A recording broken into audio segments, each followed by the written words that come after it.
comment allez-vous? Moi ça va. Bon, tiens, ça fait longtemps qu'on n'a pas chanté notre petite chanson de rituel. Et là, comme on va faire un travail avec les chiffres, donc on va la chanter. Bonjour tout le monde, êtes-vous bien installés? Oh oui, maîtresse, nous allons t'écouter. J'ai mis mon étiquette dans votre tête. Je suis passée aux toilettes. Quand chacun se taira, la classe commencera. Nous voici prêts à travailler. Donc, je vais d'abord donner une petite explication à vos parents. Donc là, nous allons décomposer le chiffre 6. Pour ce faire, il faut bien avoir en tête qu'il s'agit justement de souligner l'aspect cardinal du nombre. Pour les petits apprenants qui entrent en effet dans la numération, c'est surtout ce côté-là qu'il va falloir faire jaillir et souligner.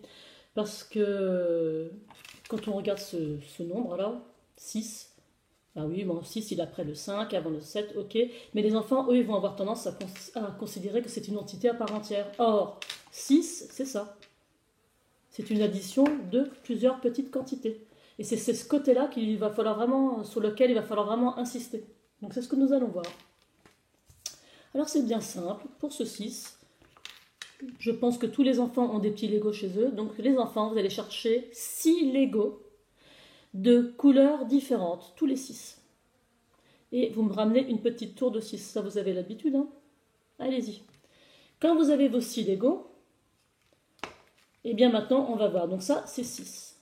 Alors, comment est-ce qu'on peut faire pour... Alors ça, c'est tout simple. Comment peut-on faire? Donc 6, on s'aperçoit que bien c'est 1, plus 1, plus 1, plus 1,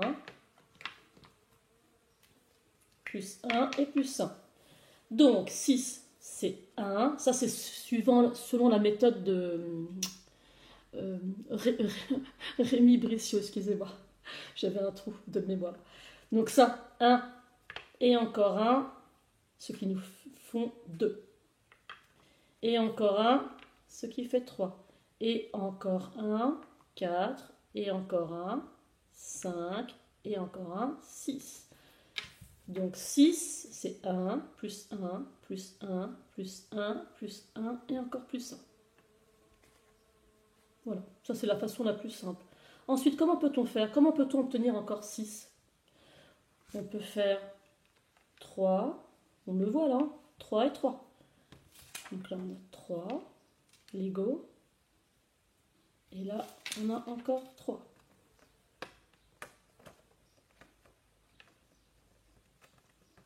Et 3. 3 et 3, ça fait bien 6. Comment peut-on faire encore? On peut faire 2 et 4. Voilà 4. Et voilà 2. Bon, on peut demander à vérifier. 1, 2, 3, 4, 5, 6. Le but aussi dans la numération, c'est d'éviter le surcomptage. C'est-à-dire de recompter ce que nous avons déjà compté. Ça, tous les enfants ont tendance à faire ça. Là, ils ont compté les 4, mais ils ne vont pas faire 5, 6, ils vont recompter parce qu'on leur demande de compter les 2 supplémentaires. Donc pour eux, ils sont obligés de tout recompter. Et ça, il va falloir les apprendre à se déshabituer de ça. C'est-à-dire là, tiens, regarde, on a déjà compté 4.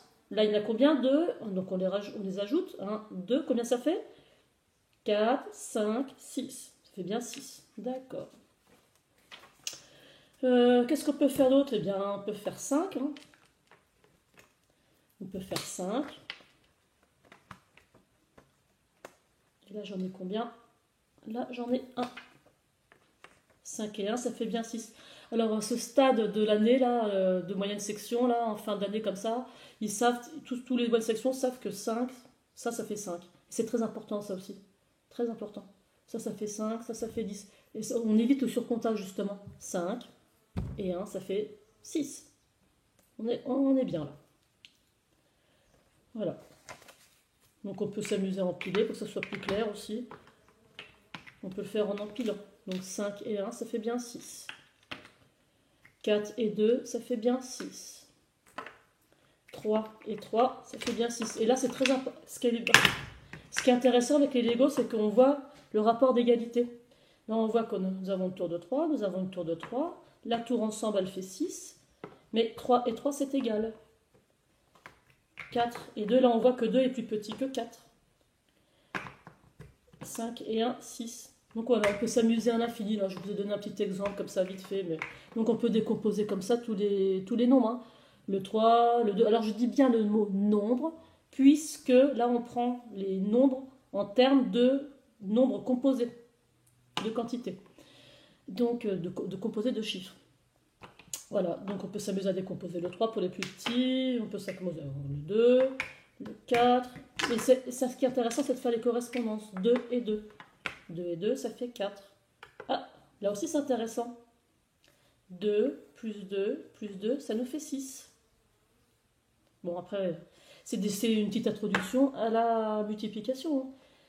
Après, on pourra s'amuser à faire des partages. C'est aussi une introduction à multiplication, division, partage. On va donner 2 bonbons à un tel, 2 bonbons à un tel et 2 bonbons à un tel. Voilà. Et là, on a 6 bonbons en tout.